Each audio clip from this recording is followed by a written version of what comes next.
Dios quiere que seamos inteligentes, sagaces, ¿verdad? Astutos, aplicando la astucia en un sentido espiritual correcto. Bien, no quiere que seamos simples. Dios quiere que seamos sabios. Él no quiere que seamos necios. Dios quiere que seamos entendidos, que tengamos conocimiento. Él no quiere que seamos ignorantes, que nos quedemos sin el conocimiento. Mas alábese en esto el que se hubiere de alabar, dice la palabra del Señor, en entenderme y en conocerme. A Dios le agrada que nosotros lo entendamos, que nosotros lo conozcamos. Para eso nos dejó su palabra. Y vamos a ver qué entendemos en esta ocasión, que vamos a conocer del corazón de Dios. Estamos en Primera de Timoteo. Hoy iniciamos Primera de Timoteo, después Segunda de Timoteo también. Bien, proseguimos con todo este ejercicio espiritual de leer y de ir comentando la palabra del Señor, y lo haremos con todo el Nuevo Testamento. Bien, vamos a comenzar en el capítulo 1. Pablo, apóstol de Jesucristo, por mandato de Dios nuestro Salvador, y del Señor Jesucristo, nuestra esperanza. Qué hermoso lo dice aquí, nuestra esperanza. Nosotros tenemos una vida sobre la faz de la tierra, pero sabemos que esto no termina aquí. O sea, después de la muerte todavía seguiremos viviendo con Cristo Jesús, porque Él es nuestra esperanza. Él lo prometió y eso tendrá cumplimiento. Por eso es que Él es nuestra esperanza de vida eterna. A Timoteo, o sea, Pablo le escribe a Timoteo, verdadero hijo en la fe, verdadero hijo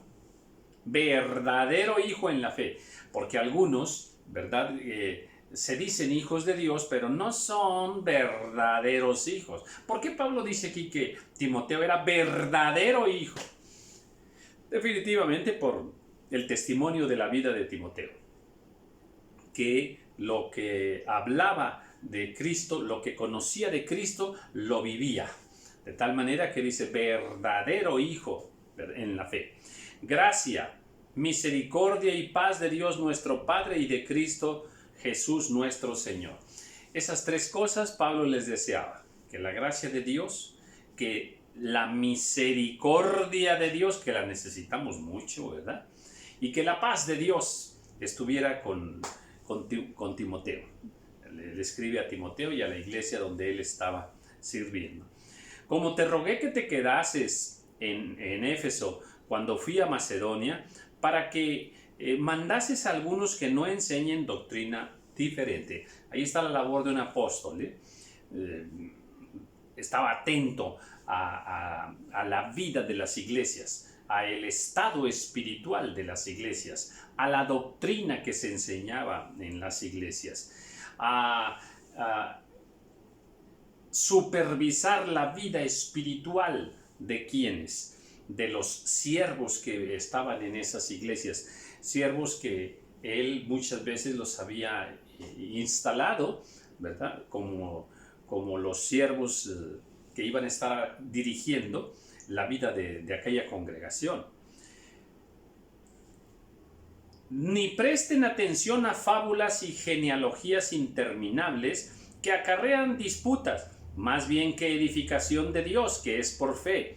Así te encargo ahora. Algún problemita había por allí, y pues dice, yo te dejé por ahí en Éfeso, ¿verdad?, para que arregles unas cosas que están por ahí. Hay algunos problemas por ahí, hay doctrinas por ahí erróneas, hay quienes se han enredado por ahí en disputas, hablando de fábulas y genealogías, ¿verdad?, de historias bíblicas y enredándose. El asunto de la genealogía es muy fascinante, ir conociendo todo el linaje de Dios, ¿verdad?, escudriñar con nombres y edades todos los personajes bíblicos, Es hermoso. Subí por ahí también un video que se llama Los primeros hombres de la Biblia. Y es impactante cómo los números, las fechas, los años que Dios da encajan perfectamente. Entonces, eso de las genealogías, a lo mejor para ti, para mí, no significan tanto, para nosotros, pero para el pueblo judío no es así. El pueblo judío tenía toda un historial de la genealogía y para ellos es muy importante si pertenecías a la tribu de Rubén, a la tribu de Judá, o si eras del grupo de los levitas, o descendiente de Abraham, o hijo de Ismael, en fin. Todo esto de las genealogías, definitivamente es un conocimiento fundamental en la vida del pueblo de Israel, ¿verdad? Hablar sobre David y, en fin, cada uno de los hombres y mujeres de la Biblia son muy importantes en un orden cronológico, genealógico. Por eso, por allá en Génesis, ahí viene una cronología de la genealogía, y también por allá en Crónicas también viene, y luego también vemos en Lucas y también lo vemos en Mateo. Ahí hay genealogías que son dignas de estudio. Entonces, otra vez, quizá para ti, para mí, lo de la genealogía no sea tan importante. No, pues en el pueblo de Israel es sumamente importante. Dice, pues el propósito de este mandamiento es el amor nacido de corazón limpio. Cuando un amor nace de un corazón limpio, mire, no es igual el amor que nace de un corazón sucio a el amor que nace de un corazón limpio. Esto es importante que nosotros lo entendamos. ¿Para qué? Para que procuremos que nuestro corazón sea limpio, para que brote un amor puro, más perfeccionado. Y de buena conciencia y de fe no fingida. Dos cosas, buena conciencia. Fíjese que el tema de la buena conciencia aquí en la Biblia aparece varias veces. La buena conciencia. Nosotros tenemos una conciencia.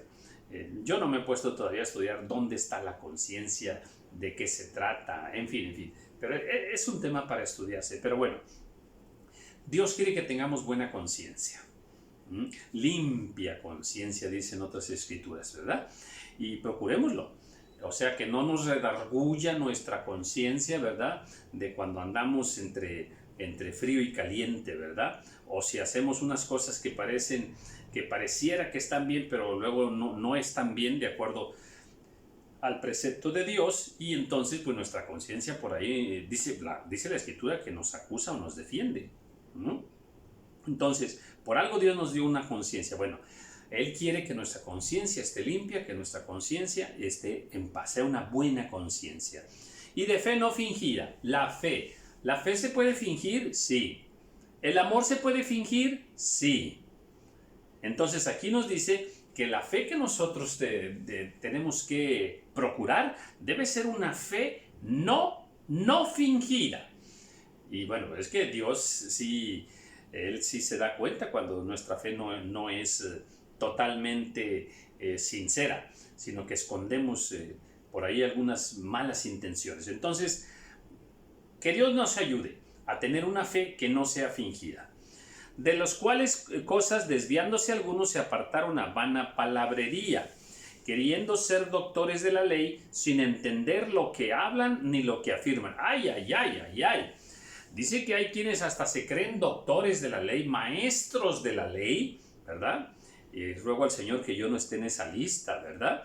Y dice aquí, que muchos de estos se apartan a vana palabrería. O sea, bla, bla, bla, bla, bla, bla, bla, bla. Hablan, ¿verdad? Hablan bonito, acomodan frases, ¿verdad? ¿Y qué sucede? Dice que no saben nada. Ni siquiera saben lo que están hablando, ¿verdad? Dice, se creen doctores de la ley sin entender ni lo que hablan ni lo que afirman. Entonces, qué responsabilidad tan grande es enseñar la palabra de Dios para los que tenemos ese privilegio, esa responsabilidad, y que Dios quiere que realmente lo que enseñemos sí lo estemos entendiendo bien y sí esté perfectamente en la palabra del Señor, porque si no lo podemos justificar, pues no tiene ningún respaldo, en absoluto. Hace tiempo yo tocaba el tema de la carne de cerdo, que está prohibida por la palabra del Señor porque pues es un animal inmundo, y eso es para el tiempo presente. Y entonces, argumentando con un siervo de Dios acerca de este tema, el argumento de él fue el siguiente. Dijo, mira, ya podemos comer carne de cerdo. Antes no, pero ahora sí. ¿Y sabe cuál fue su argumento? No dio ningún argumento bíblico. Su argumento fue este. Dijo, mira, para empezar, los médicos ya han descubierto que la carne de cerdo es más nutritiva que la carne de res. Ese es el argumento que está dando, No es ningún argumento bíblico. Luego dio otro argumento también. Dice, y es que mira, antes los cerdos donde los criaban estaba muy sucio. Ahora no, ahora está muy limpio y entonces ya las podemos comer. Miren nada más, Entonces, cuidado cuando afirmamos y hablamos cosas que realmente no las estamos entendiendo, no las estamos aplicando bien. Pero sabemos que la ley es buena si uno la usa legítimamente. Aquí está. Si nosotros, cuando enseñamos la palabra de Dios, enseñamos la ley, la enseñamos legítimamente, correctamente, la trazamos correctamente, ¿verdad? Pero con todos los versículos de la Biblia que hablen sobre ese tema. Algunos se sienten doctores de la ley porque se saben unos cuantos versículos, por ejemplo, de Satanás. Vamos a hablar de Satanás, ¿verdad? Y se saben unos cuantos versículos de Satanás y entonces ya empiezan a enseñar acerca del diablo y todo eso. Sí, si vamos a enseñar del diablo, si vamos a enseñar de los ángeles, si vamos a enseñar del dinero, ¿verdad? Tenemos que conocer todos los versículos que hablan del dinero. ¡Todos! Para formarnos un cuadro perfecto de la voluntad del Señor y entonces poder enseñar estas verdades. Bien, luego dice, conociendo esto, que la ley no fue dada para el justo, sino para los transgresores y desobedientes, para los impíos y pecadores, para los irreverentes y profanos, para los parricidas, matricidas y para los homicidas. Entonces, la ley fue dada para vamos a ponerlo así, para detener, ¿verdad? De alguna manera, para que el pecado de estas personas que mencionó aquí y otras más, ¿verdad? Se refrenara un poco, porque imagínense, si no hubiera ley, o sea, había ley y como quiera le daban vuelo al pecado y había ley. Pues, ¿qué pasaría si no hubiera ninguna ordenanza de parte del Señor? Sería más tremendo, Porque donde no hay ley, no se inculpa de pecado. Eso lo dice también la palabra del Señor. Dice, para los fornicarios, para los sodomitas, para los secuestradores, para los mentirosos y perjuros, y para cuanto se oponga a la sana doctrina.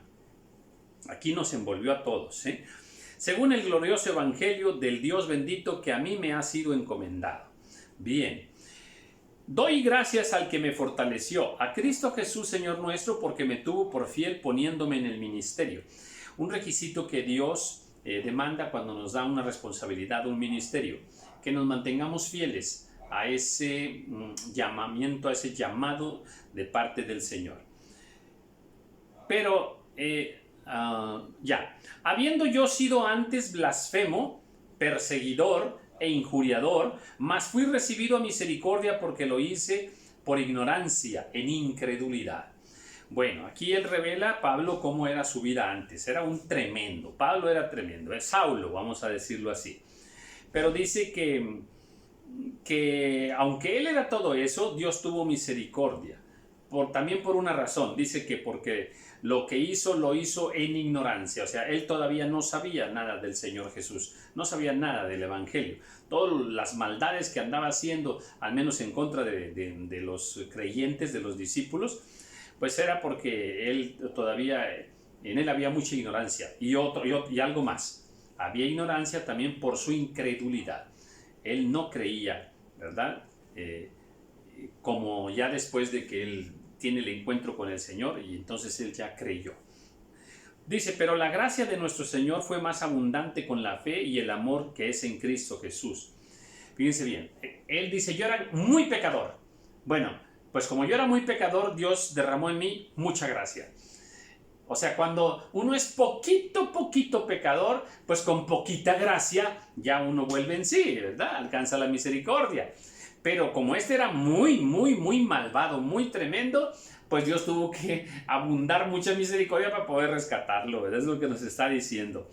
Dice, palabra fiel y digna de ser recibida por todos, que Cristo Jesús vino al mundo para salvar a los pecadores, de los cuales yo soy el primero. Mire, ¿quién está escribiendo esta carta? El apóstol Pablo. ¿Y qué dice?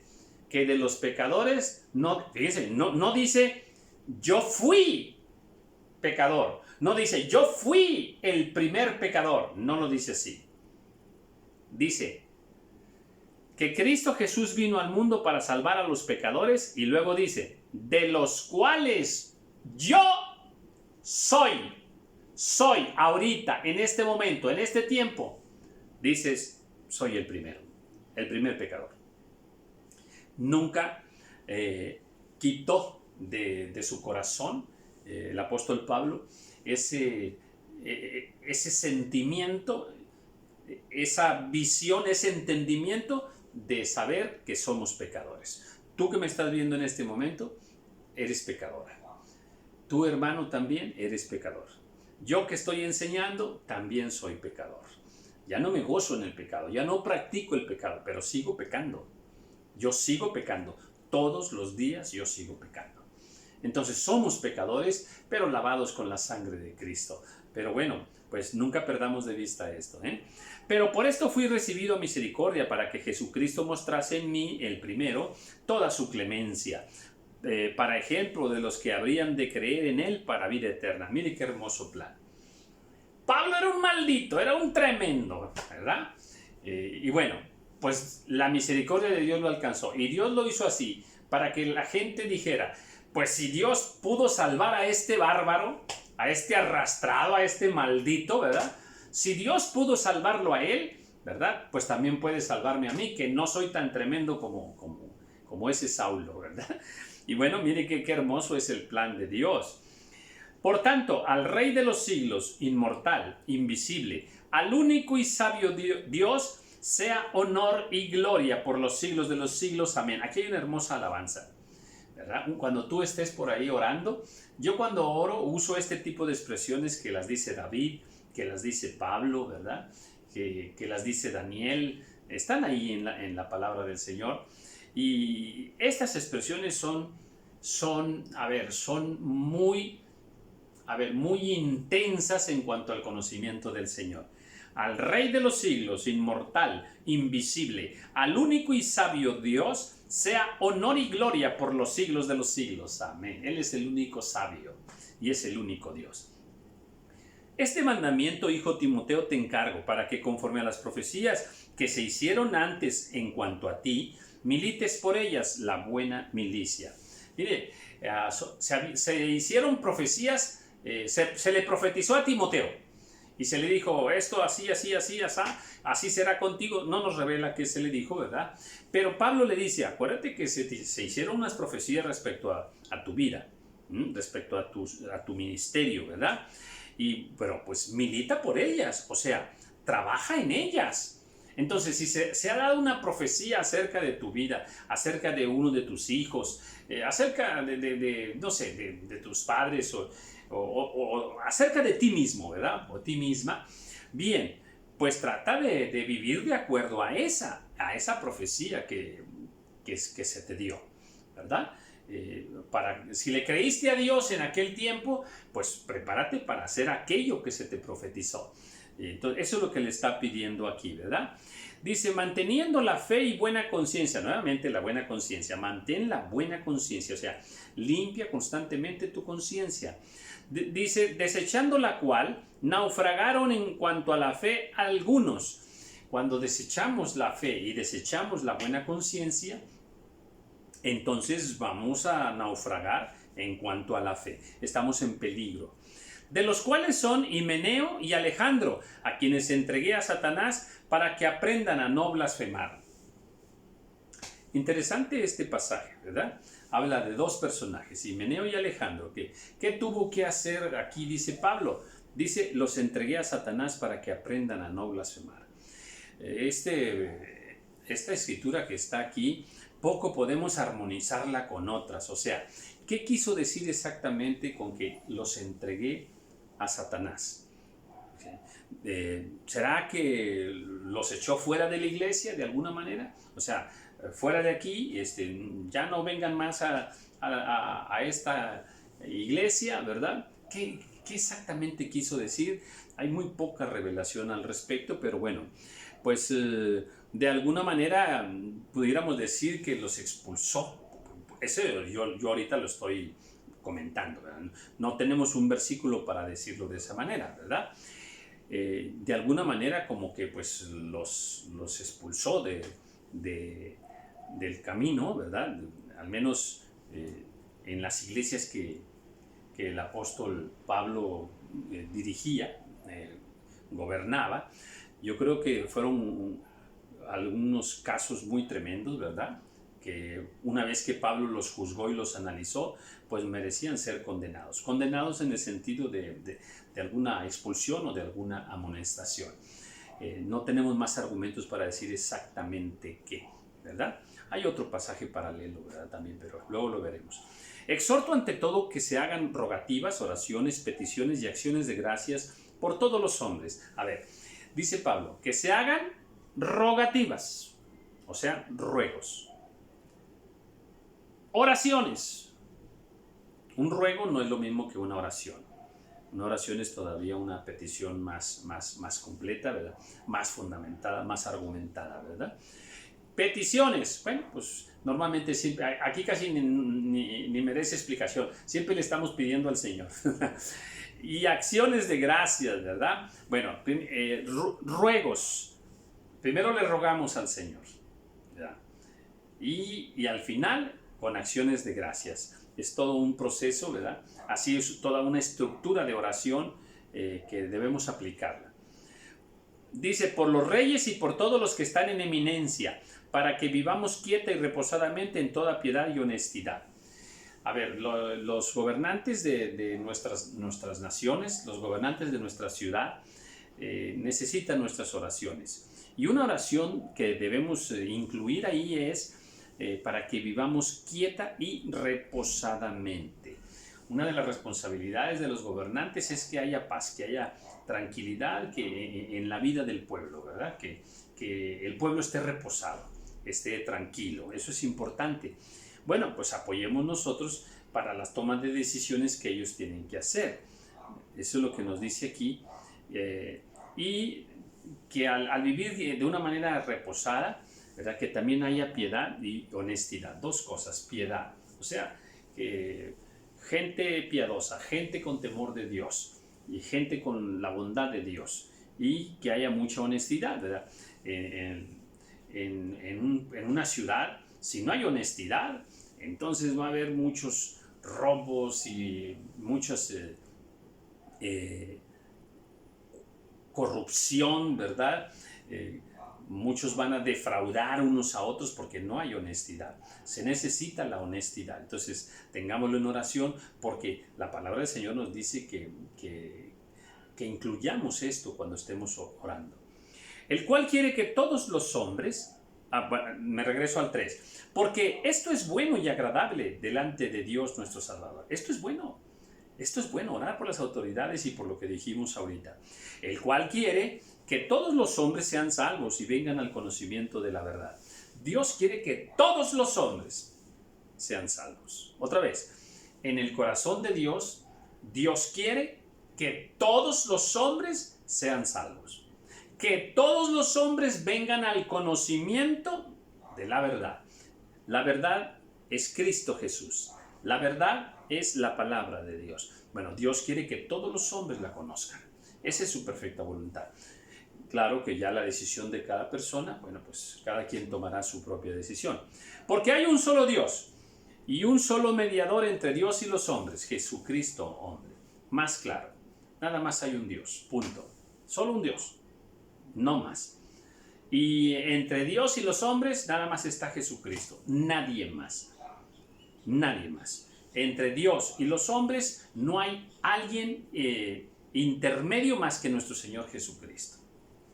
No está tu pastor, no están tus padres, como, al menos como mediadores de salvación, no, ¿verdad? No está no está Pablo, no está David, no está María, ningún personaje, nadie, nada más. Entre Dios y los hombres solamente hay un mediador, nuestro Señor Jesucristo, el cual se dio a sí mismo en rescate por todos, de lo cual se dio testimonio a su debido tiempo.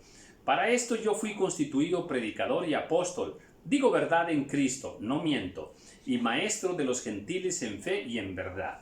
Predicador, Pablo reconoce su ministerio de predicador, su ministerio de apóstol y su ministerio también de maestro.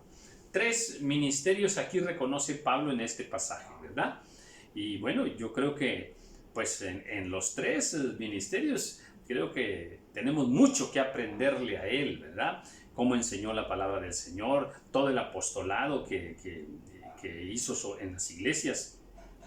Y bueno, y como predicador, pues él predicaba en todas partes y arriesgaba su vida, y va a predicar allá y lo apedrean y sale medio muerto y se levanta y vuelve a entrar. Es tremendo, ¿eh?